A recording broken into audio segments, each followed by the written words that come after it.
پنچایت پر شہباز لالا کے بجائے میں گیا تھا۔ میں نے کہا لالا پنچایت پر میں جاؤں گا۔ شہباز لالا کہنے لگے زاویار تم نہیں جاؤ گے۔ میں نے کہا میں کیوں نہیں جاؤں گا؟ میں ضرور جاؤں گا لالا۔ شہباز بھائی کہنے لگے دیکھو تمہارا جانا مناسب نہیں ہے، ایمان شاہ وہاں ضرور آئے گی۔ شہباز لالا نے مجھے پیار سے سمجھانا چاہا، اسی سے تو ملنا ہے۔ میری بات سن کے شہباز لالا کے ماتھے پہ بل پڑے۔ میں جانتا ہوں تم جاؤ گے تو دل کے ہاتھوں مجبور ہو کے کوئی غلط فیصلہ کر بیٹھو گے۔ دیکھو زاویار، وہ قبیلہ بہت کمزور ہو چکا ہے، کیونکہ شہروز جب سے اپاہج ہو کے بستر مرگ پہ پڑا ہے، ان کے قبیلے کا سارا زور ختم ہو چکا ہے۔ اس وقت ہماری بادشاہت ہے، اور تمہاری ذرا سی غلطی ہمیں دوبارہ سے آسمان سے زمین پر پٹخ سکتی ہے۔ شہباز لالا کی بات سن کے میں نے کہا کہ میں ہر صورت جاؤں گا، جب ابھی تک میں نے اپنے قبیلے کی شان و شوکت اور آن بان کو گرنے نہیں دیا، تو آپ کو کیا لگتا ہے کہ ایسا ممکن ہے؟ شہباز لالا کہنے لگے ہاں، تمہارا جنون میں اس لڑکی کے لیے دیکھ چکا ہوں، اب وہ تمہارے سامنے ہے تو تم کچھ بھی کر سکتے ہو۔ مجھے تم سے ڈر لگنے لگا ہے زاویار۔ میں نے کہا مت ڈریں۔ یہ کہہ کے میں باہر نکل گیا۔ گاڑیاں تیار تھیں، شہباز لالا میرے ساتھ ہی بیٹھے تھے۔ جب ہم سرپنچ کے ڈیرے پہ پہنچے، وہ ڈیرا دونوں قبیلوں کے بیچ میں بنایا گیا تھا۔ وقت مقررہ پر ہماری گاڑیاں سرپنچ کے ڈیرے پہ کھڑی تھیں اور ایمان شاہ کی گاڑی پہلے سے موجود تھی۔ اس کا مطلب وہ آ چکی تھی۔ میں تیزی سے گاڑی سے اترا، دل بڑے زور سے دھڑکا تھا۔ میں پوری رات نہیں سو پایا تھا، پوری رات جاگ کے کاٹی تھی۔ اس کی ایک نظر نے میرے اندر سب کچھ تہس نہس کر کے رکھ دیا تھا۔ 7 سال کا وقت بیچ میں سے غائب ہوتا محسوس ہو رہا تھا۔ ایسا لگ رہا تھا جیسے میں دوبارہ سے اسی جذباتی عمر کے دوراہے پہ کھڑا ہوں، دربار کی انہی سیڑھیوں پر اسے اپنے حصار میں لیے۔ جیسے ہی میں اندر گیا، وہ ابھی بھی چادر سے چہرہ چھپائے بیٹھی تھی۔ سرپنچ بھی وہاں موجود تھے۔ مجھے دیکھ کے اس نے رخ بدلا تھا، اسی نفرت سے جو اس کے چہرے کا خاصہ تھی۔ سرپنچ جی نے جب ہمیں دیکھا تو اٹھ کے کھڑے ہو گئے، ہمارے پاس آ کر ہم سے بغل گیر ہوئے، پھر مخالف سمت بیٹھنے کا اشارہ کیا۔ میری نظریں ایمان شاہ سے ہٹنے کو تیار ہی نہیں تھیں۔ بڑی مدت بعد تو اسے دیکھ رہا تھا، نہ دل کو چین تھا، نہ میری نظروں کو قرار تھا۔ شہباز لالا نے مجھے دیکھا تو میرا ہاتھ پکڑ کے دبایا، لیکن پھر بھی میری نظروں کا زاویہ نہیں بدلا۔ سرپنچ کہنے لگا جو کچھ راشد نے تمہارے قبیلے کی لڑکی کے ساتھ کیا ہے، سردارنی کا کہنا ہے کہ وہ اپنے قبیلے کے اس نوجوان کو تمہارے قبیلے کی اس لڑکی سے نکاح پر مجبور کرے گی۔ اس نے غلطی کی ہے تو وہ اسے عزت بھی دے گا۔ یہ سن کے شہباز لالا کہنے لگے کہ نہیں، ایسا کبھی نہیں ہوگا۔ ہمارے قبیلے کا ایسا کوئی بھی رشتہ سردار بشارت شاہ کے قبیلے کی کسی لڑکی سے نہیں ہو سکتا، نہ کسی لڑکے سے ہو سکتا ہے۔ اس کا کوئی اور راستہ نکالا جائے۔ راشد کو سر عام قتل کیا جائے گا، یا پھر اس قبیلے کی لڑکی کے ساتھ ہمارے قبیلے کا لڑکا سر عام زیادتی کرے گا۔ عزت کا بدلہ عزت۔ ایمان شاہ کہنے لگی عزت ہی دے رہی ہوں، میرے کہنے پہ وہ نکاح بھی کرے گا اور عزت سے اسے رکھے گا بھی۔ یہ عزت کے بدلے عزت ہی ہے، لیکن آپ کی سوچ کا معیار کچھ الگ ہے۔ میں نے کہا لیکن زیادتی ہوئی ہے، اور زیادتی کا بدلہ زیادتی سے ہی لیا جائے گا۔ اپنے قبیلے کی کسی بھی لڑکی کو ہمارے قبیلے میں بھیج دو، ہمارا وعدہ ہے 8 گھنٹے بعد وہ تمہارے قبیلے میں واپس پہنچ جائے گی، اسی حالت میں جس حالت میں ہمارے قبیلے کی لڑکی ہمارے قبیلے میں پہنچی تھی۔ ایمان شاہ کہنے لگی تو ٹھیک ہے، میرے قبیلے سے میں اپنی آبرو ریزی کے لیے تیار ہوں۔ شرط یہ ہے کہ میری عزت لوٹنے والا صرف زاویار خانزادہ ہوگا، اور دوسری شرط یہ ہے کہ یہ مجھے سر بازار بے حجاب کرے گا۔ اس کی بات پہ میرا چہرہ سرخ ہوا تھا۔ میں نے دونوں مٹھیاں بھینچی تھیں۔ میں نے اسے غضبناک نظروں سے دیکھا جو میرا کڑا امتحان لینے پہ تلی ہوئی تھی۔ سرپنچ ایمان شاہ کی بات سن کے جتنا حیران ہوتا اتنا کم تھا۔ وہ کہنے لگی مجھ پہ کوئی بھی پردہ نہیں ڈالا جائے گا۔ بتاؤ زاویار خانزادہ، کب اور کہاں مجھ سے بدلہ لوگے؟ اپنے قبیلے کے بازاروں میں یا پھر میرے قبیلے کی گلیوں میں؟ میری عزت کا تماشا سرے بازار ہونا چاہیے، ہر انسان اسے دیکھے گا۔ پتہ تو چلے کہ زاویار خانزادہ نے قبیلے کی شان بچانے کے لیے اپنی مردانگی کو ثابت کیا ہے۔ میں غصے سے کھڑا ہو گیا۔ میں نے کہا اپنی بکواس بند کرو، اس سے آگے کچھ بھی کہا تو یاد رکھنا میں چھوڑوں گا نہیں تمہیں۔ اس سے پہلے کہ بات کچھ بگڑ جاتی، شہباز لالا نے کہا کہ نہیں، قبیلے کی لڑکی ہی ہمارے قبیلے میں آئے گی۔ ایمان شاہ کہنے لگی قبیلے کی لڑکی کے طور پہ میں آؤں گی؟ جب میں آپ کے قبیلے کی لڑکی کی خاطر خود کو پیش کر رہی ہوں تو پھر آپ کے بھائی کو اعتراض کیوں ہے؟ ہاں چلو ٹھیک ہے، میں سمجھ سکتی ہوں آپ سردار ہے تو آپ کا ناک کافی اونچا ہے، دشمن کی بیٹی کمی کمین لگتی ہوگی۔ میں رات کو ٹھیک 12 بجے آپ کے قبیلے میں پہنچ جاؤں گی، اپنے جن شکاری کتوں کو مجھے نوچنے کے لیے بھیجنا ہوگا بھیج دینا۔ یہ کہہ کے وہ کھڑی ہو گئی۔ میرا صبر جواب دے چکا تھا۔ بنا لحاظ کے میں اس کے قریب گیا اور اس کا بازو پکڑ لیا۔ میں نے اسے پوری طرح سے جھنجھوڑ کے رکھ دیا۔ میں نے کہا میری عزت ہو تم، اور خانزادہ اپنی عزت کا سودا نہیں کرتا۔ بے شک ہماری رخصتی نہیں ہوئی اور رخصتی ہو بھی نہیں سکتی، لیکن نکاح تو ہوا ہے۔ تمہیں کوئی میلی آنکھ سے دیکھے گا بھی تو میں اس کو جان سے مار دوں گا۔ اپنا نام مت لو، اپنے قبیلے کی کسی اور لڑکی کو پیش کرو، کیونکہ میرے نکاح میں ہوتے ہوئے تم خانزادہ خاندان کی عزت ہو۔ تم ایمان زاویار خانزادہ ہو اور مرتے دم تک یہی رہو گی۔ اس نے میرے ہاتھ کی گرفت کو اپنے دوسرے ہاتھ سے چھڑوایا۔ کہنے لگی دور ہٹ کے بات کرو، حق جمانے کی ضرورت نہیں ہے تمہیں، تمہاری ذاتی لڑائی نہیں ہے، بات قبیلوں کی لڑائی کی ہے۔ مجھ سے سردار زاویار بن کے بات کرو۔ عزت کے بدلے عزت چاہیے تو میری عزت حاضر ہے۔ سرے بازار لوٹو یا پھر رات کے اندھیرے میں، یہ میں تم پہ چھوڑتی ہوں، ورنہ واپس لوٹ جاؤ۔ ہمارے ہاں واپس لوٹ جانے کا مطلب یہ تھا کہ اب بدلہ نہیں لیا جائے گا۔ شہباز بھائی نے میرا ہاتھ پکڑا اور مجھے باہر لے جانے لگے۔ میں بڑے غصے سے اسے دیکھ رہا تھا۔ بڑی آسانی سے وہ ہمیں شکست دے چکی تھی۔ وہ جانتی تھی کہ میں کچھ بھی کر سکتا ہوں لیکن اسے بے حجاب نہیں کر سکتا۔ جانتی ہو کتنی محبت کرتا ہوں میں تم سے؟ میں نے اس کی آنکھوں میں آنکھیں ڈال کے پوچھا تھا۔ وہ مسکرا کے کہنے لگی کتنی محبت کرتے ہو؟ میں نے کہا ایمان، تمہارے پاس سے ہوا بھی گزر جائے، تمہیں چھو لے تو مجھے اس ہوا سے بھی نفرت محسوس ہوتی ہے۔ کوئی تمہیں دیکھ لے تو جی چاہتا ہے اس کی آنکھیں نکال دوں۔ تم صرف میری ہو، تمہیں چھونے کا، تمہیں دیکھنے کا صرف میرا حق ہے۔ میری آنکھوں میں استحقاق تھا۔ اور یہ حق تمہیں کس نے دیا؟ اس کی آنکھوں میں شرارت سی تھی۔ میں نے اس کا ہاتھ پکڑ کر اپنے دل کے مقام پر رکھا۔ تمہارے اور میرے مابین ہونے والے نکاح ہے۔ اس بات پہ اس نے گہری سانس لی تھی۔ وہ کہنے لگی پتہ نہیں ہماری اس محبت کا انجام کیا ہوگا، شاید موت۔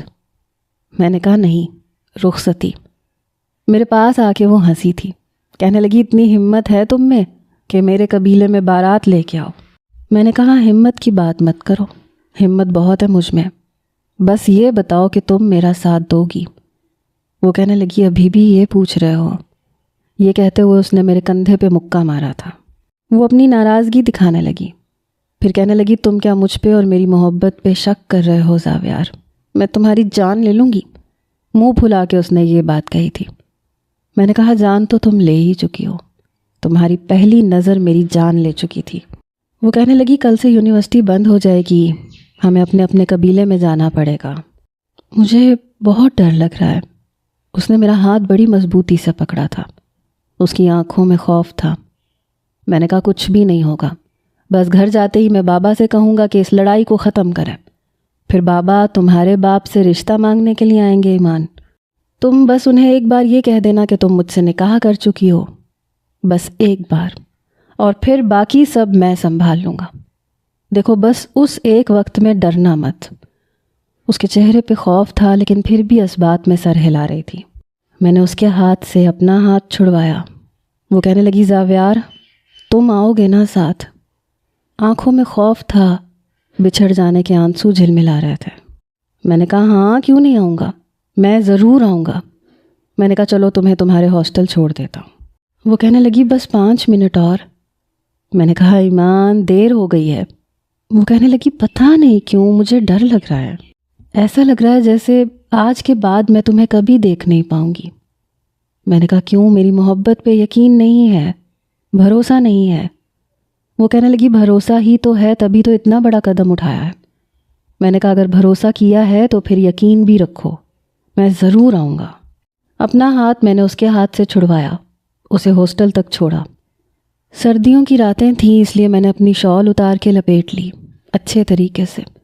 مجھے یقین تھا کہ میں جیت جاؤں گا، لیکن مجھے یہ نہیں پتا تھا کہ یہ میری اور اس کی آخری ملاقات ہوگی۔ گاڑی کو زور سے بریک لگی تھی، تب میں ہوش کی دنیا میں واپس آیا۔ سامنے بکری کا بچہ آ گیا تھا، اس لیے ڈرائیور نے ایک دم سے بریک لگائی۔ میری سوچوں کا تسلسل ٹوٹا۔ کچھ ہی دیر میں گاڑی حویلی کے سامنے کھڑی ہوئی تھی۔ گاڑی کا ہارن سن کے چوکیدار نے دروازہ کھولا۔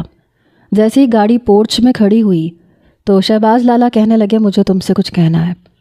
میں نے کہا کیا کہنا ہے؟ وہ کہنے لگے اندر حویلی میں بات کریں گے۔ میں اندر چلا گیا لیکن اپنے کمرے میں نہیں گیا۔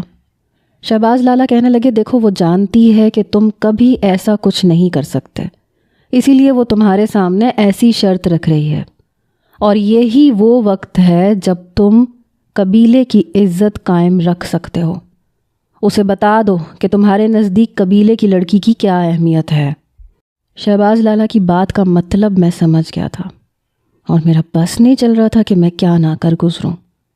میں نے کہا لالا یہ آپ نے آج کہہ دیا اور میں نے سن لیا، یہ میرا ضبط ہے۔ دوبارہ اگر آپ نے ایسے لفظ اپنے منہ سے نکالے تو میں بھائی ہونے کا بھی لحاظ نہیں کروں گا۔ کیا سرے بازار آپ بھابھی کے ساتھ ایسا کچھ کرنا پسند کریں گے؟ میرا یہ کہنا تھا کہ شہباز لالا کہنے لگے زاویار زبان سنبھال کے بات کرو، میری بیوی دشمن کی بیٹی نہیں ہے۔ میں نے کہا بات بیوی کی ہو رہی ہے، بات عزت کی ہو رہی ہے، بات یہ نہیں ہو رہی کہ وہ کس کی بیٹی ہے، بات یہ ہو رہی ہے کہ وہ میری بیوی ہے، میری عزت ہے، اس کی عزت کی حفاظت میری ذمہ داری ہے۔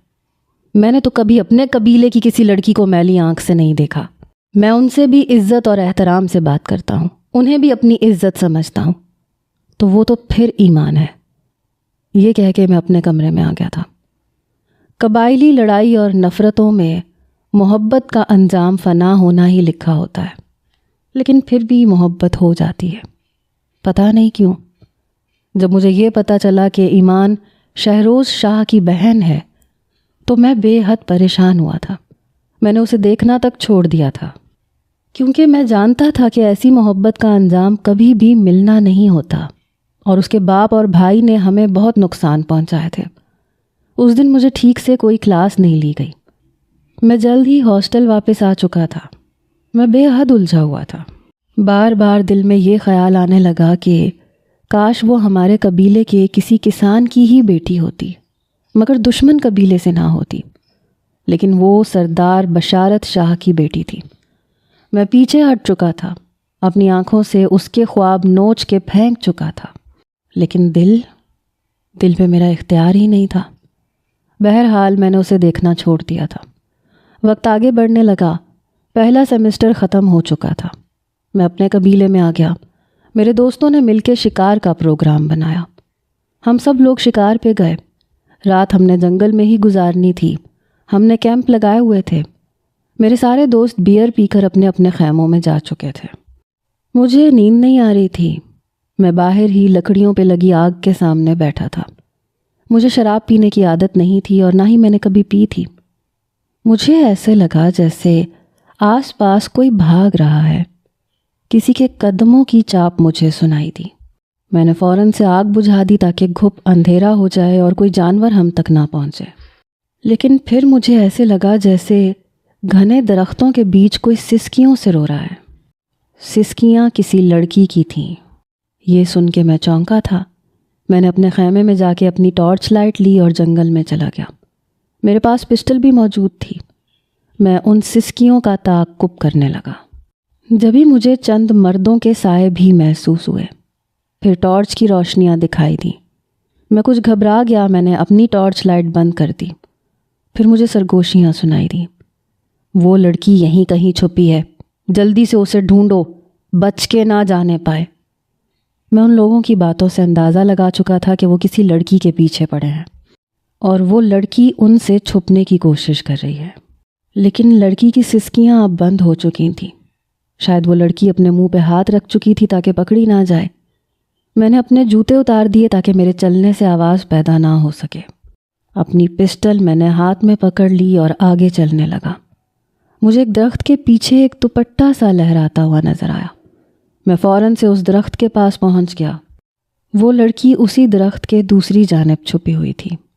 اگر میں ایک دم اس لڑکی کے سامنے جاتا تو یقیناً وہ چلاتی اور اس کی آواز سے وہ نوجوان جو اس لڑکی کو ڈھونڈ رہے تھے اسے نقصان پہنچاتے۔ میں نے درخت کی آڑ سے اس کے منہ پہ ہاتھ رکھا۔ وہ بری طرح سے گھبرائی، لیکن اگلے ہی لمحے میں اس کے سامنے آ گیا۔ اس کے بالکل قریب ہو کے اس کے کان میں سرگوشی کی کہ میں تمہاری جان بچانے آیا ہوں، اس لیے چلانا مت ورنہ وہ لوگ تم تک پہنچ جائیں گے۔ میرے یہ کہنے پہ اس نے اپنے منہ پہ رکھے ہاتھ سے میرے ہاتھ کو دوبارہ ہٹانے کی کوشش نہیں کی۔ میں نے اس کے منہ سے ہاتھ ہٹا دیا۔ وہ گہرے گہرے سانس لے رہی تھی جب اچانک سے ٹارچ کی لائٹ اس لڑکی کے منہ پہ پڑی۔ اس نے تیز روشنی پڑتے ہی اپنی آنکھیں بند کر لیں۔ اسے دیکھ کے میں پریشان ہوا تھا۔ وہ ایمان تھی، ایمان شاہ۔ فوراً سے خوف کے مارے اس نے اپنا چہرہ میرے سینے میں چھپایا تھا۔ پلیز مجھے بچا لو، یہ لوگ مجھے برباد کر دیں گے، پلیز۔ روتے ہوئے وہ مجھ سے منت کر رہی تھی۔ وہ اس وقت میری پناہوں میں تھی۔ میں نے اسے اپنے ساتھ لگایا، اپنی پسٹل سے اس طرف فائر کیا جہاں سے ٹارچ کی روشنی آ رہی تھی۔ گولی کی آواز پر وہ خوف سے میرے ساتھ لگ گئی۔ میرا نشانہ بہت پکا تھا۔ میں نے جہاں گولی چلائی تھی وہاں سے کسی بے جان وجود کے گرنے کی آواز آئی تھی۔ باقی قدموں کی چاپ میرے قریب آنے لگی۔ فائر بھی شروع ہو گئے۔ میں نے ایمان کو اپنے ساتھ مضبوطی سے بھینچا اور زمین پہ خود کو گرا لیا کیونکہ فائرنگ اب میری جانب شروع ہو چکی تھی۔ اسے اپنے ساتھ لگائے میں زمین پہ گر چکا تھا اور گول گول گھومتے ہوئے بڑی تیزی سے اس درخت سے میں کافی فاصلے پہ جا چکا تھا۔ جہاں ہم دونوں پہنچے وہاں جھاڑیاں ہی جھاڑیاں تھیں۔ وہیں چھپ کر میں اندازے سے جہاں مجھے سایہ سا نظر آتا گولی چلانے لگتا۔ ایمان نے میری شرٹ بڑی مضبوطی سے پکڑ رکھی تھی۔ فائرنگ دوسری جانب سے بھی شروع ہو چکی تھی۔ ایک گولی میرے بازو کو چھو کے گزری۔ میں بری طرح سے بلبلا اٹھا۔ ایمان کہنے لگی، کیا ہوا آپ کو؟ میں نے کہا کچھ نہیں۔ میرے ساتھی اسی وقت ٹارچ لائٹ لیے وہاں پہنچ گئے اور وہ ان نوجوانوں کو مار چکے تھے۔ ابھی بھی وہ میرے ساتھ ہی لگی ہوئی تھی۔ اس کی دوڑتی بھاگتی دھڑکنیں میرے سینے میں ادھم مچا رہی تھیں۔ میرے دوست جب میرے پاس پہنچے تو میں نے ایمان کو خود سے پیچھے کیا۔ میرے بازو سے خون بہہ رہا تھا۔ اس وقت ٹارچ کی اچھی خاصی روشنی ہو چکی تھی۔ ایمان نے مجھے اب دیکھا تھا۔ مجھے دیکھتے ہی وہ پیچھے ہٹی۔ وہ حیران تھی۔ میرے دوست کہنے لگے، زاویار بہت خون بہہ رہا ہے۔ میں نے کہا رومال باندھ دو، گولی چھو کے گزری ہے، لگی نہیں ہے۔ ایمان اڑی ہوئی رنگت کے ساتھ مجھے دیکھ رہی تھی۔ میرے ساتھی نے فوراً سے رومال لے کر میرا بازو باندھ دیا۔ میں پسینے سے شرابور ہو چکا تھا۔ میرے دوستوں نے مجھے کھڑا کیا، پھر ایمان کو دیکھ کے کہنے لگے، مس اب آپ سیو ہیں، آپ ہمارے خیمے پہ چلیں، کل ہم آپ کو آپ کے گھر پہنچا دیں گے۔ میرے دو دوستوں نے مجھے سنبھال رکھا تھا۔ جب ہم خیموں کے پاس پہنچے تو میں نے ایمان سے کہا کہ آپ اس خیمے میں جا کے آرام کر سکتی ہیں۔ وہ چپ چاپ گم سم تھی، پھر وہ خیمے کے اندر چلی گئی۔ میں اپنے ایک دوست کے ساتھ اس کے خیمے میں جا کے لیٹ گیا۔ درد بڑی شدت سے ہو رہا تھا۔ میرے دوست نے مجھے درد کی دوا کھلائی، ساتھ میں نیند کی گولی بھی کھلا دی۔ میں کچھ ہی دیر میں سو چکا تھا۔ صبح جب میری آنکھ کھلی تو پہلا خیال مجھے ایمان کا ہی آیا تھا۔ میرا دوست بے خبر سو رہا تھا، لیکن میں خیمے سے باہر آ گیا۔ وہ باہر ہی بیٹھی تھی اور رو رہی تھی۔ مجھے دیکھ کے اپنے آنسو صاف کرنے لگی۔ میں اس کے پاس آ گیا۔ میں نے کہا، آپ جنگل میں کیسے آئیں؟ وہ کہنے لگی، دوستوں کے ساتھ ٹرپ پہ جا رہی تھی، مگر چند لوگوں نے ہماری بس رکوائی۔ کسی لڑکی کو کچھ نہیں کہا، بس مجھے اترنے کا کہنے لگے، اور جیسے ہی میں باہر نکلی تو مجھے گھنے جنگل میں لے آئے اور میرے ساتھ بدتمیزی کرنے کی کوشش کرنے لگے۔ میں نے بڑی مشکل سے خود کو چھڑوایا اور بھاگنے لگی۔ بھاگتے بھاگتے میں یہاں پہنچ گئی۔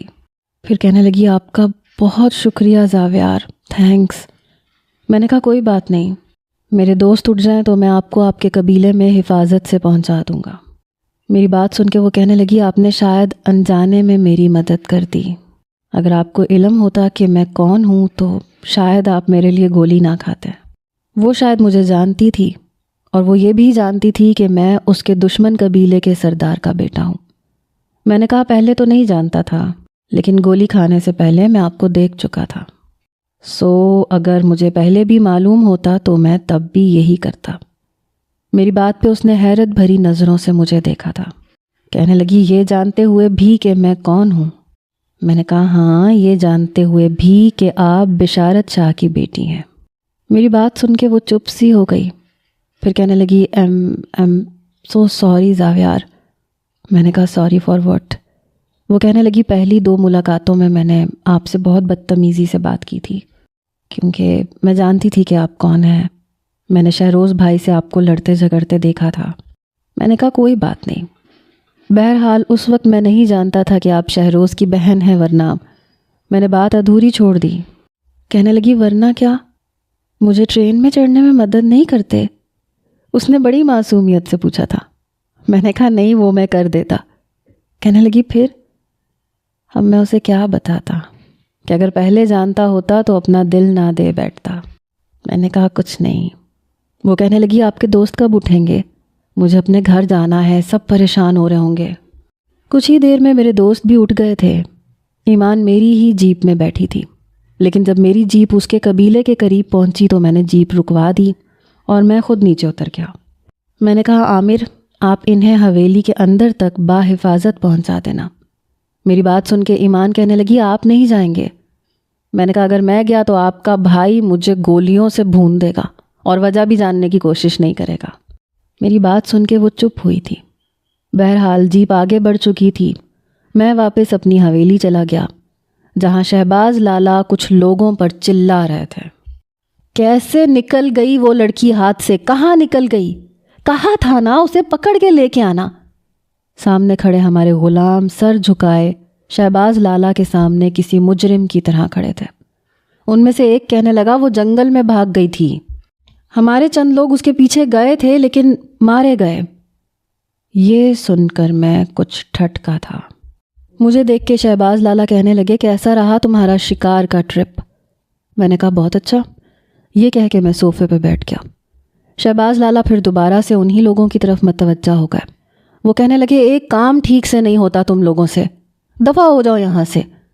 وہ بہت غصے میں تھے۔ وہ لوگ جا چکے تھے۔ میں نے کہا آپ کیا بات کر رہے تھے؟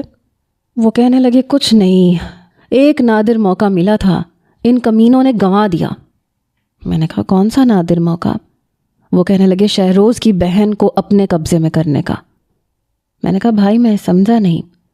وہ کہنے لگے شہروز آج کل بڑے پرزے نکال رہا ہے، تم جانتے ہو الیکشن میں کھڑا ہو رہا ہے۔ میں نے کہا تو کہنے لگے بس اس کا زور توڑنے کے لیے یہ حربہ آزمانا چاہتا تھا، لیکن ان کمبختوں نے گنوا دیا، ایک لڑکی سنبھالی نہیں گئی ان سے۔ میں نے کہا لالا آپ ہوش میں تو ہیں، کیا ہماری مردانگی میں کوئی کمی آ گئی ہے جو آپ ایک عورت کا سہارا لینے کی کوشش کر رہے ہیں؟ ہمارے قبیلے میں آج تک کبھی کسی نے ایسی نیچ حرکت نہیں کی کہ جیتنے کی خاطر دشمن قبیلے کی لڑکی کو استعمال کرنے کے بارے میں سوچا ہو۔ لڑکی ہمارے قبیلے کی ہو یا دشمن قبیلے کی، قابل عزت ہوتی ہے۔ میری بات سن کے شہباز لالا کہنے لگے زاویار، میں پچھلے 2 سال سے الیکشن کی تیاریاں کر رہا ہوں، اور شہروز کمینہ کل کا چھوکرا مجھے شہباز خانزادہ کو مات دینے کے بارے میں سوچ رہا ہے۔ میں کبھی بھی اس سے ہار نہیں سکتا، چاہے اس کے لیے مجھے کچھ بھی کرنا پڑے۔ میں نے کہا آپ نے جیتنا ہے تو اپنے بلبوتے پہ جیتیں، دوسرے کی عورت کے کندھے پہ بندوق رکھنے کی ضرورت نہیں ہے۔ میں آپ کو ایسا نہیں کرنے دوں گا۔ شہباز لالا کہنے لگے تم یہ سیاسی چکر بازیاں نہیں جانتے، بہتر ہے کہ پڑھائی پہ توجہ دو۔ میں نے کہا لالا میں آپ کو ایسی کوئی حرکت کرنے نہیں دوں گا، باقی میری آپ سے کوئی جنگ نہیں ہے، یہ ہماری مردانگی نہیں ہے۔ میدان جنگ میں مرد اترتے ہیں، ہار جیت قسمت کی بات ہے، لیکن عورت کو ہتھیار بنانا خانزادوں کی شان کے خلاف ہے۔ شہباز لالا مجھے بڑی عجیب نظروں سے دیکھنے لگے، لیکن چپ ہو گئے۔ میری چھٹیاں جب ختم ہوئیں تو میں واپس یونیورسٹی چلا گیا۔ اس بار ایمان کا رویہ کچھ اور تھا۔ مجھے دیکھتے ہی فوراً سے میرے پاس آئی، کہنے لگی اب آپ کی چوٹ کیسی ہے؟ زخم بھر گیا؟ میں نے کہا جی بھر گیا۔ وہ کہنے لگی آپ 3-4 دن سے یونیورسٹی میں نظر نہیں آ رہے تھے، مجھے آپ کی بہت فکر ہو رہی تھی۔ اس کی بات نے میرے دل کو بے چین کیا تھا۔ اس کی نظریں مجھ سے کچھ اور ہی کہہ رہی تھیں۔ میں نے کہا جی کچھ کام تھے، مصروفیت تھی۔ میں وہاں سے چلا گیا، جانتا تھا کہ وہ مجھے پیچھے سے دیکھ رہی ہے۔ میں یہ بھی جانتا تھا کہ وہ مجھ سے باتیں کرنے کے موڈ میں ہے۔ بے بس تو میں بھی ہونے لگا تھا، لیکن ہونا نہیں چاہتا تھا۔ لمحوں میں اگر بہک جاتا تو پتہ نہیں کیا غضب ہو جاتا، اور میں بہکنا نہیں چاہتا تھا۔ لیکن دوسری جانب ایمان شاہ میرے صبر کو آزمانے لگی تھی۔ ایک بار جیسے ہی میں کلاس کے اندر آ کر بیٹھا، وہ اپنی دوست کے پاس سے اٹھ کر میرے پاس آ کر بیٹھ گئی۔ میں نے حیرت سے اسے دیکھا، پھر میں ذرا سا پیچھے ہٹ گیا۔ وہ کہنے لگی آپ نے مائنڈ تو نہیں کیا میں آپ کے پاس بیٹھ گئی؟ میں نے کہا اور اگر میں یہ کہوں کہ ہاں میں نے مائنڈ کیا ہے تو میری بات پہ اس کا چہرہ بجھ سا گیا، کیونکہ میرا لہجہ سخت تھا۔ اس سے پہلے کہ وہ اٹھ کر جاتی پروفیسر آ چکے تھے۔ میں نے ایک پل کے لیے بھی اس کی طرف نہیں دیکھا تھا، حالانکہ دل نے اندر دہائی مچا رکھی تھی۔ کبھی میری دلی خواہش تھی کہ وہ اتفاقاً ہی میرے برابر میں بیٹھ جائے، لیکن آج ویسی کوئی خواہش میں نہیں کرنا چاہتا تھا جو میرے ساتھ ساتھ اسے بھی کسی مشکل میں ڈال دے۔ جیسے ہی کلاس ختم ہوئی میں فوراً سے اٹھ کے باہر نکل گیا۔ میں اپنے آپ کو کچھ بے بس محسوس کر رہا تھا۔ میں اس لیے اس سے دور جانا چاہتا تھا، لیکن میں نے محسوس کیا تھا کہ چند روز سے وہ بار بار مجھے دیکھنے کی کوشش کرتی تھی۔ وہ مجھ سے بات کرنے کے بہانے ڈھونڈتی تھی، لیکن میں اسے ایسا کوئی راستہ دکھانا نہیں چاہتا تھا۔ لیکن ایک بار شاید اس کا صبر جواب دے گیا۔ وہ کہنے لگی زاویار مجھے آپ سے بات کرنی ہے۔ میں اس وقت کینٹین میں اپنے دوستوں کے ساتھ بیٹھا تھا۔ میں نے کہا میں اس وقت بیزی ہوں، پھر کبھی بات کریں گے۔ میں نے اسے ٹالنے کی کوشش کی تھی۔ وہ کہنے لگی لیکن مجھے ابھی بات کرنی ہے۔ وہ میرے برابر میں بیٹھے فیصل اور ارحم سے کہنے لگی آپ لوگوں کو کوئی اعتراض تو نہیں ہوگا؟ دونوں نے بیک وقت نفی میں سر ہلایا۔ حیران میں اس وقت ہوا جب اس نے میرا ہاتھ پکڑا۔ مجھے کہنے لگی میرے ساتھ چلیں۔ میں ایک نظر اپنے دوستوں کو دیکھ رہا تھا جو منہ کھولے آنکھیں پھاڑے مجھے دیکھ رہے تھے۔ جیسے ہی وہ مجھے کینٹین سے باہر لے کر آئی، میں نے جھٹکے سے اپنا ہاتھ چھڑوایا۔ میں نے کہا مسئلہ کیا ہے تمہارے ساتھ؟ یہ کیا حرکت کی ہے تم نے؟ میں بڑے غصے سے بولا تھا۔ وہ کہنے لگی مجھے آپ سے بات کرنی ہے۔ میں نے کہا کیا بات کرنی ہے؟ ایسی بھی کیا بات کرنی ہے تم نے جو سب کے سامنے تم میرا ہاتھ پکڑ کے مجھے باہر لے کے آئی ہو؟ میرے دوست کیا سوچیں گے میرے بارے میں یا تمہارے بارے میں؟ وہ کہنے لگی جس نے جو سوچنا ہے سوچنے دے۔ میں نے کہا بولو کیا کہنا ہے تم نے؟ وہ کہنے لگی یہاں نہیں، یونیورسٹی کے لان میں چل کے بات کرتے ہیں۔ میں تیز قدم اٹھاتا ہوا یونیورسٹی کے لان میں پہنچا، جہاں پہ بیٹھنے کے لیے سیٹیں بنی ہوئی تھیں۔ میں وہاں بیٹھ گیا۔ کچھ فاصلہ رکھ کر وہ بھی بیٹھ گئی۔ وہ کہنے لگی آپ مجھے اچھے لگتے ہیں۔ میں نے کہا لیکن مجھے تم اچھی نہیں لگتی۔ کہنے لگی آپ جھوٹ بول رہے ہیں۔ میں آپ کو تب بہت اچھی لگتی تھی جب آپ کو یہ نہیں پتا تھا کہ میں کس کی بہن ہوں۔ پتہ نہیں وہ میرے دل کی بات کو کیسے جان گئی۔ میں نے کہا اگر تم یہ جانتی ہو اور مجھے بھی جانتی ہو تو تمہیں پتہ ہوگا کہ تم اور میں کبھی ایک نہیں ہو سکتے، اس لیے نہ خود کو مصیبت میں ڈالو نہ مجھے۔ وہ کہنے لگی زاویار کیا آپ ڈرتے ہیں؟ میں ایک لڑکی ہو کے نہیں ڈرتی۔ میں نے کہا ہاں لیکن میں تمہیں تکلیف نہیں دے سکتا۔ وہ کہنے لگی جانتی ہوں میں، تبھی تو آپ نے میرے لیے گولی کھائی تھی۔ پتہ نہیں وہ ایسی باتیں کیوں کر رہی تھی، وہ میرے دل کے تاروں کو چھیڑنے کی کوشش کر رہی تھی۔ میں نے کہا میں حقیقت پسند ہوں ایمان، میں اس لیے وہ خواب نہیں دیکھنا چاہتا جن کا انجام صرف ٹوٹنا ہے۔ وہ کہنے لگی قبیلے کے سردار کے بیٹے ہو کر اتنا ڈرتے ہو؟ میں تو نہیں ڈرتی۔ کیا تمہیں اتنا بھی بھروسہ نہیں ہے خود پہ؟ میں نے کہا شاید تمہیں معلوم نہیں ہے، ہم دونوں کے قبیلوں کے درمیان کس قسم کی دشمنی ہے۔ تم شاید ان چیزوں سے واقف نہیں ہو، جا کر اپنے باپ سے پوچھ لینا، تمہاری نالج میں اچھا خاصا اضافہ ہو جائے گا۔ وہ کہنے لگی مجھے کچھ نہیں سننا، مجھے صرف یہ جاننا ہے کہ آپ کیا چاہتے ہیں۔ میں نے کہا میں تمہیں نہیں چاہتا، نہ میں تمہیں دیکھنا چاہتا ہوں، اس لیے آئندہ میرا پیچھا مت کرنا۔ تم یہ سمجھو کہ میں اس یونیورسٹی میں پڑھتا ہی نہیں ہوں، میری اور تمہاری راہیں بالکل الگ ہیں۔ یہ کہہ کے میں واپس پلٹ گیا تھا۔ میں دوبارہ سے کینٹین میں آ کر بیٹھا تو ارحم کہنے لگا تم تو کہہ رہے تھے یہ لڑکی تمہارے دشمن قبیلے سے ہے، تم دونوں آپس میں دشمن ہو، لیکن اسے دیکھ کے تو لگ رہا ہے جیسے۔ ارحم نے اپنی بات ادھوری چھوڑی۔ میں نے کہا اسے نوٹس چاہیے تھے۔ وہ کہنے لگا نوٹس چاہیے تھے تو مجھ سے مانگ لیتی، تم سے اچھے نوٹس تو میں بنا دیتا ہوں۔ فیصل کہنے لگا معاملہ کچھ اور لگتا ہے، بتاؤ نا زاویار کیا چکر ہے؟ میں نے کہا کوئی چکر نہیں ہے یار، دماغ مت خراب کرو میرا۔ میں خود ایک الجھن کا شکار تھا۔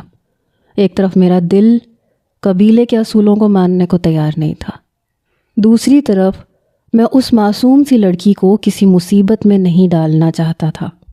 میرے اندر کا ضدی انسان اگر اس سے کوئی وعدہ کر لیتا تو پھر قبیلوں میں آگ لگ جانی تھی، خون کی ندیاں بہنی تھیں، لیکن میں اپنے وعدے سے پیچھے نہیں ہٹ سکتا تھا۔ میں اپنے آپ سے واقف تھا، اس لیے میں کوئی بھی ایسا قدم نہیں اٹھانا چاہتا تھا۔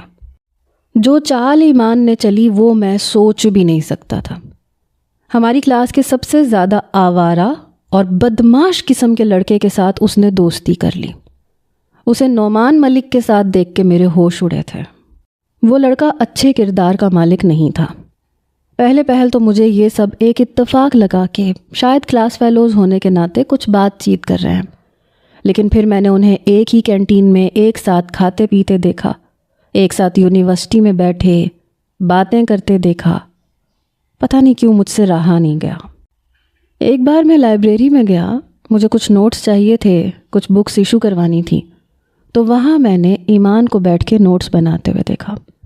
بجائے بک لینے کے میں اس کے پاس بیٹھ گیا۔ مجھے دیکھ کے وہ کچھ حیران ہوئی، کہنے لگی جی فرمائیے۔ میں نے کہا نعمان اچھا لڑکا نہیں ہے۔ کہنے لگی تو؟ میں نے کہا اس کے ساتھ مت، پتہ نہیں کیوں میں ہچکچا رہا تھا۔ میں نے کہا وہ اچھا لڑکا نہیں ہے، اس کے ساتھ مت اٹھا بیٹھا کرو۔ یہ سن کے وہ کہنے لگی میں نے آپ سے مشورہ تو نہیں مانگا۔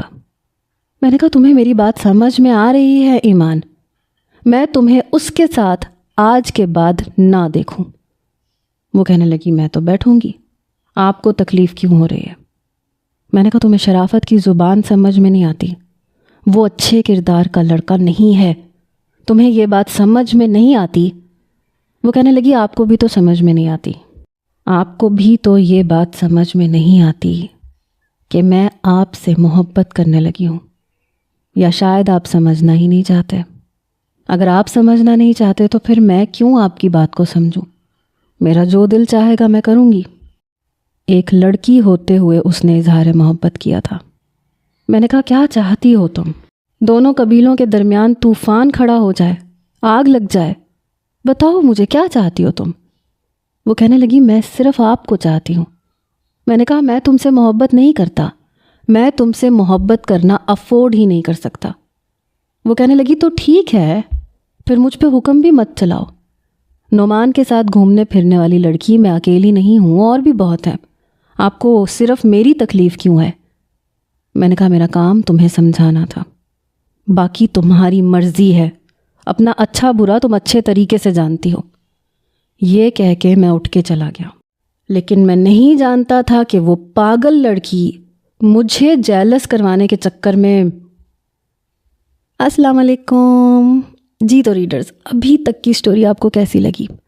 آگے جا کے یہ سٹوری کافی خطرناک موڑ لینے والی ہے، اس لیے دل تھام لیجئے گا، پھر مت کہیے گا کہ آپ نے بتایا ہی نہیں۔ خوش رہیں، اللہ حافظ۔